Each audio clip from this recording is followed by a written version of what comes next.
Si paling romantis, Rizky Febian dan Mahalini Raharja seolah tak mau terpisahkan sekarang dan selamanya. LDR sehari saja bagi Lini serasa 1 tahun lamanya. Tetapi benarkah Iki kewalahan menghadapi sifat asli Lini yang baru terungkap setelah mereka 24 jam bersama? Benarkah Lini lebih posesif dari Iki? Baru 3 pekan menikah, benarkah Iki Lini sudah ditagih cucu pertama oleh Sule? Jika Iki Lini disebut sebagai si paling romantis di dunia musik, Prilly Latukonsina dan Pradipta Wicaksono digadang-gadangkan menjadi si paling romantis di jagat sinetron dan film. Mengakui Dikta sebagai sosok calon suami ideal, mengapa Prilly seolah lebih suka TTM-an dengan lawan mainnya di sinetron streaming berbayar itu? Apakah Prilly masih dihantui masa lalunya dengan Maxim Botier? Betah melajang di usia 38 tahun, apakah Dikta sudah menemukan sosok calon istri idaman pada diri Prilly? Benarkah lagu Harusnya Bersama adalah kode asmara Dikta untuk Prilly? Bersama saya Dona Arsinta, kita akan mengintip kisah-kisah duo si paling romantis Rizky Febian Mahalini dan Prilly Latukonsina Pradipta Wicaksono dalam berita artis ternama Barista.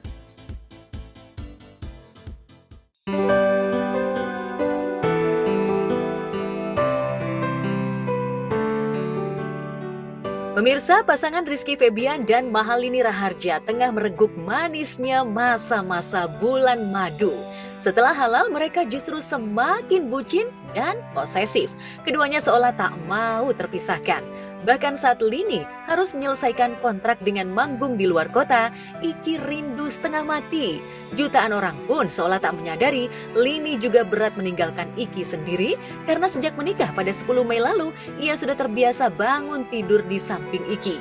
Bahkan LDR pasca nikah serasa lebih berat dibandingkan LDR saat mereka masih pacaran. Seperti inilah cara Lini melepas rindu kala malam bertambah malam dan Iki jauh dari dekapan. Apaan emang? Love you sayang. Itu. Apa? Itu. Apaan? Mat bobo sayangku, cintaku, kasihku, istriku, dambaanku, cintanya aku, dunia akhirat aku. Masya Allah, ya aku. Amin. Tadi aku kesini loh, gitu. Mana ada aku ngeliat, kok kamu ngomong itu ke depan. Istri aku, dambaanku, cintaku, selamat bobo, semoga tidurnya nyenyak, mimpinya yang indah, nggak erup-erup lagi. Semoga doa-doa terbaik di saat bangun tidur terlaksanakan. Amin. Selamat bobo sayang aku, istriku, cintaku, dambaanku, cintanya aku, dunia akhirat aku. Wah, bobo.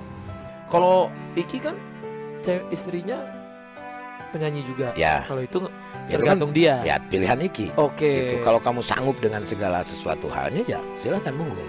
Jangan sampai menyesal di akhirnya kan gitu. Oh, ada pesan-pesannya juga Iya. kayak gitu. Iya, sanggup nggak kamu misalkan LDR, dia manggung di Malaysia, kamu manggung di Indonesia, sanggup nggak dengan hal itu kan gitu? Kalau Kang Sule nggak sanggup. Kalau saya nggak. Oke. Kenapa ada mungkin kayak cemburu kah apa? Itu normal. Normal, namanya Iya. kita sayang Iya, ya. namanya Kita sayang. cinta. Cuman gini, ada waktu. Oh, waktu. Waktu kita akan berpisah terus. Karena sama-sama Lu sibuk. ya sama-sama sibuk dengan karirnya, sama-sama sibuk ngurusin duitnya. Setelah manggung 3 hari di luar kota, Lini pun pulang membawa segenap kerinduan dan gelora cinta. Ia langsung menghampiri Iki yang gelisah menantinya di kamar pengantin.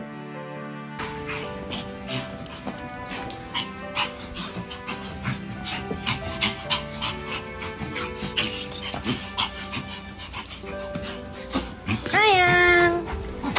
Ani pulang.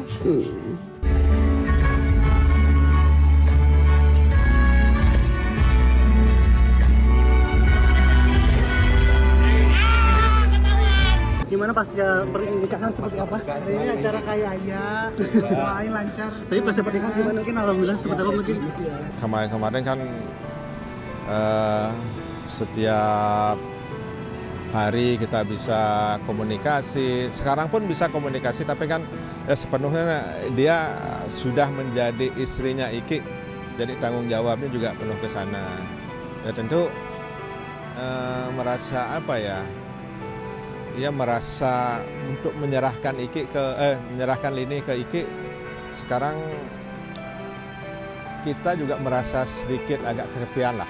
Biasanya walaupun pasangan itu sudah berusaha melakukan penjajakan, pengenalan baik dengan pasangan maupun lingkungan keluarga, kadang-kadang banyak hal-hal yang memang menjadi mengagetkan dalam sebuah pernikahan, apalagi masih baru ya, karena sejujurnya kita tidak semua pasangan gitu ya mengenal 24 jam gitu pasangannya dan bentuk keluarganya, karena jadi sejatinya begitu pasangan itu menikah biasanya konflik-konflik itu baru bermunculan.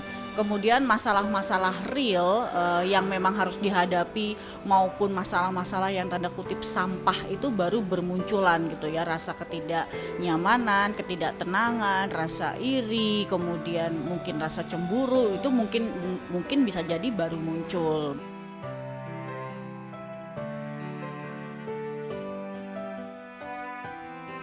Ya, kebucinan yang diperagakan Iki Lini membuat keduanya dijuluki si paling romantis oleh netizen.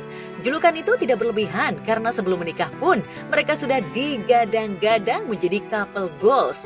Tapi seperti pasutri lainnya, Iki Lini yang baru menjalani peran mereka sebagai suami istri sering cemburu dan curiga. Faktanya saat LDR tempo hari, Lini sempat khawatir Iki tergoda oleh pesona wanita lain. Sangat wajar bila pasangan baru menikah itu ada rasa cemburu dengan pasangannya ya, karena sebetulnya yang bisa kita pahami, kecemburuan itu muncul dari dua hal.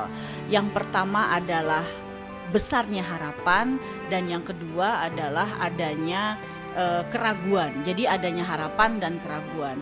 Harapan ini terkait dengan kita sudah menikah nih, kita sudah punya status dan kita saling mengikat. Biasanya disertai dengan harapan kepada pasangan itu realistis, tapi kadang-kadang melebihi realitas ya. Jadi tidak masuk akal atau irasional. Misalnya kamu nggak boleh lagi main sama sekali gitu ya dengan teman-teman kamu begitu kamu sudah menikah.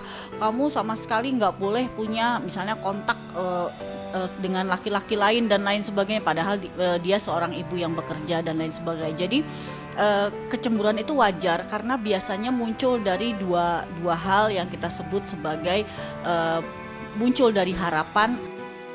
Saat ngecek kegiatan Iki di rumah selama ditinggalkannya manggung keluar kota, Lini menciduk Iki tengah asyik main game sambil live chat dengan penggemarnya sehingga tak sempat mengangkat teleponnya. Walhasil Lini pun meninggalkan pesan di kolom komentar live chat. Aku telepon kok nggak diangkat?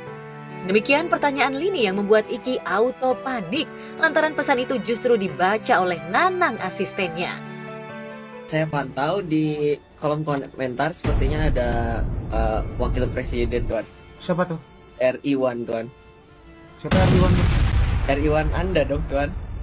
Mana?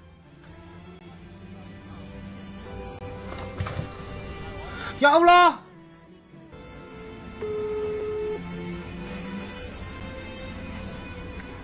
Oke, saya lanjut mute ya. Makasih mas. Setiap orang yang menikah pasti akan dapat ujian insya Allah.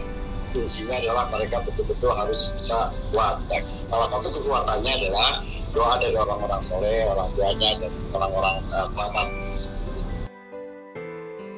Seolah ingin menebus kesalahannya, Iki langsung menelpon Lini. Sempat terjadi perdebatan di telepon karena Iki telat fokus dengan pertanyaan Lini. Siapa itu RI1 cenah? Oke. Pertanyaan yang diungkapkan Lini dengan logat Sunda itu membuat Iki auto bingung. Beruntung Nanang sang asisten berhasil menengahi pertengkaran Iki dan Lini. Tentu saja pertengkaran kecil pertanda sayang seperti bumbu yang menyedapkan masakan. Oke. Saya lanjut mute ya. Makasih mas. Iya. Ani. Wow sayang. Si Nanang, cina RI1, cina RI1 we. Nggak tahu Nanang, si Nanang lihat jadi salah. Siapa? tapi aku tidak pernah English. Tadi satu, saya salah. Nyonya, Jadi mohon maaf. berantem lu sih. Aduh. Oh, baik Tuan, nanti saya ralat. Mungkin kalau memang saya melihat lagi, saya bilangnya ada istri Tuan ya. Iya, next bilang ada istri saya gitu. Iya Tuan, mohon maaf Tuan. Berantem gitu. Mungkin Tuan bisa mengasih biru-biru ke Jadi berantem kamu gara-gara kamu ke istri Tuan.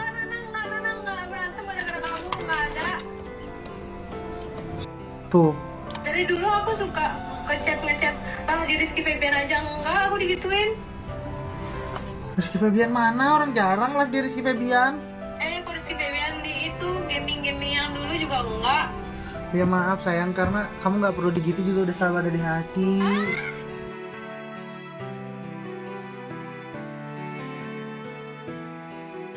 Dalam sebuah pernikahan, apalagi pernikahan yang baru seumur jagung, pertengkaran karena cemburu, curiga berlebihan, atau karena kurang perhatian adalah hal biasa. Karena lebih mengandalkan perasaan ketimbang pikiran, sikap istri kadang di luar nurul suaminya. Di sisi lain, banyak pula kejutan berupa hal-hal yang cukup ekstrim dari si suami, yang baru diketahui istri setelah menikah. Sebelum menikah, agar pernikahan tetap awet, kalau bisa tolong bicarakan value apa yang harus kita sepakati bersama. Jadi nanti kalau misalnya ada benturan-benturan, ada masalah, ada halangan, ada tantangan, kita straight to the point. Oh ya, walaupun misalnya nih istriku udah mulai gendut, abis ngelahirin, udah mulai kerut. Oh iya ya, kita harus setia ya, saya harus setia. Satu, memang harus hati-hati di awal-awal pernikahan, iya, karena kita betul-betul sedang adaptasi. Tapi bisa jadi pendapatnya bisa berbalik. Kalau dari awal-awal tuh masih masa bulan madu, 5 tahun pertama semuanya masih manis-manis, ya bisa jadi karena pada saat awal tahun itu mungkin belum ada tekanan-tekanan hidup yang berat gitu ya. Makin kesini mungkin sudah mulai ada anak makin besar, kebutuhan makin banyak, kita juga makin sibuk, bisa jadi konflik itu makin banyak juga. Memang Lini juga memang anak manja sekali dari kecil dan lain sebagainya, dan sekarang sudah bisa mandiri. Lihat makin romantis gak sih Kang mereka Kang? Jelas, dari sini keromantisan jelas, manjaan pasti jelas. Dulu saya juga punya menantu 2 dan manja-manja buat saya nggak ada masalah. Kadang-kadang mungkin ada yang nggak cocok, nggak masalah karena itu kan ada proses penyamaan adaptasi di keluarga. Sebagai public figure, jutaan netizen seolah menyadari tugas Iki sebagai kepala keluarga sekaligus imam bagi Lini bukanlah urusan mudah. Urusan itu bakal dibawa Iki sampai akhir hayat karena Lini adalah seorang mu'alaf yang harus dibimbingnya. Sule sendiri merasakan betapa beratnya perjuangan Iki yang belakangan harus mengajari Lini sholat dan mengenakan hijab. Iki sama Lini tuh kayaknya aura happy-nya tuh dapat banget gitu. Happy banget Nata. Ya jangan sampai seperti ayahnya lah yang gagal, apalagi 2 kali gitu. Awal-awal ya saya juga awal-awal berpikir bahwa waduh gimana gitu kan, kalau di kita ini agak sedikit riskan lah ya kalau untuk itu. Pasti akan menjadi buah bibir dan benar gitu kan. Dan benar jadi pembicaraan. Tapi setelah kita berkomunikasi dengan Iki dan Lini bagaimana gitu kan, ibaratnya kalau dari Iki nggak bisa gitu. Dan akhirnya ternyata dari pihak keluarga laki-laki juga meyakinkan bahwa oh tidak masalah kalau memang Lininya mau berpindah, kalau anaknya bahagia ya ada statementnya lah dari orang tuanya. Secara faktanya di tanggal 8 Lini sudah mengikuti proses itu dan pindah agama mengikuti agama suaminya. Pesennya ya jangan sampai seperti ayahnya lah yang gagal, apalagi 2 kali itu. Jadi mengingatkanlah selain dari speech waktu itu ya kita di belakang juga mengingatkan satu sama lain harus saling mengerti, paham, sama-sama nurunin ego. Karena yang membuat kita berantakan itu sebetulnya ego. Menyatukan 2 menjadi 1 kan. Jadi kita juga keluarga sudah sering menyampaikan hal-hal seperti itu karena bagaimanapun juga sebagai seorang istri ya harus juga penuh perhatian ke keluarganya Iki, ke Ikinya juga dan lain sebagainya.